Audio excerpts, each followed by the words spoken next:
BJD ପାପରହାଣ୍ଡି Puri ଗଲାଣି। Manmohan Samal BJD ତ୍ୟାଗ କରି ବିଜେପିରେ ସାମିଲ ହେଲେ ପୂର୍ବତନ ବିଧାୟକ ଆକାଶ ଦାସ ନାୟକ। ଆତ୍ମସ୍ୱାଭିମାନକୁ ବଳିଦେବା ଅପେକ୍ଷା ଓଡ଼ିଶାର ଅସ୍ମିତା ଓ ସ୍ୱାଭିମାନର ସୁରକ୍ଷା ମୋ ପାଇଁ ଅନେକ ଗୁରୁତ୍ୱ ରଖିଛି। ଆକାଶ ଦାସ ନାୟକ ଆଉ କ୍ରୀତଦାସ ଜୀବନ ବଞ୍ଚିବେ ନାହିଁ ବୋଲି ଓଡ଼ିଶାବାସୀ ପଣ ନେଇଛନ୍ତି। ସିଦ୍ଧାନ୍ତ ମହାପାତ୍ର ବିଜେପିରେ ଯୋଗଦେଲେ କେନ୍ଦୁଝର ଜିଲ୍ଲା କଂଗ୍ରେସ ସାଧାରଣ ସମ୍ପାଦକ ପ୍ରଶାନ୍ତ କୁମାର ସ୍ୱାଇଁ। ଦୀର୍ଘ 18 ଦିନ ଧରି ମିଥ୍ୟା ଖବର ସୃଷ୍ଟି କରି ରାଜ୍ୟବାସୀଙ୍କୁ ଦ୍ୱନ୍ଦ୍ୱରେ ରଖିଥିବା ଶାସକ ବିଜେଡିର ଅସଲ ମୁଖା ଖୋଲି ଯାଇଛି। ବିଜେଡି ଯେଉଁ ଗାତ ଖୋଳିଥିଲା ସେହି ଗାତରେ ସେ ପଡ଼ିଛି। ଓଡ଼ିଶାର 4.5 କୋଟି ଲୋକଙ୍କ ଭାବନା ଗଣତନ୍ତ୍ରକୁ ହତ୍ୟା କରିବା ପାଇଁ ବିଜେଡି ଅପଚେଷ୍ଟା କରୁଥିଲା, ତାହାର ପରିସମାପ୍ତି ଘଟିଛି। ବିଜେଡିର ଗୌଣି ପୁରୀ ଗଲାଣି। ରାଜ୍ୟ ବିକାଶ ପାଇଁ ଆସୁଥିବା କେନ୍ଦ୍ରୀୟ ଯୋଜନାକୁ ହଡପ କରିବା ସହିତ ନିର୍ଦ୍ଦିଷ୍ଟ କିଛି ବ୍ୟକ୍ତି ମିଳିମିଶି ଟଙ୍କା ଆତ୍ମସାତ କରୁଛନ୍ତି। ଓଡ଼ିଶାର ବିକାଶ ପାଇଁ ବିଜେପି ଲଢ଼େଇ କରିବ।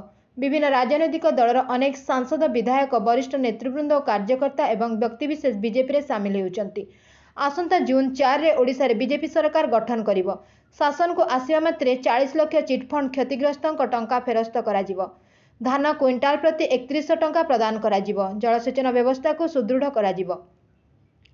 300 ୟୁନିଟ୍ ପର୍ଯ୍ୟନ୍ତ ବିଜୁଳି ମାଗଣା ପ୍ରଦାନ କରାଯିବ। ଚାଷୀ ଯୁବକଙ୍କ ସମସ୍ୟାକୁ ପ୍ରାଧାନ୍ୟ ଦିଆଯାଇ ସମାଧାନ କରାଯିବ ବୋଲି ରାଜ୍ୟ ସଭାପତି ଶ୍ରୀ ମନମୋହନ ସାମଲ ଆଜି ରାଜ୍ୟ କାର୍ଯ୍ୟାଳୟଠାରେ ଅନୁଷ୍ଠିତ ମିଶ୍ରଣ ପର୍ବ ଅବସରରେ କହିଛନ୍ତି। Bureau report 51 news agency.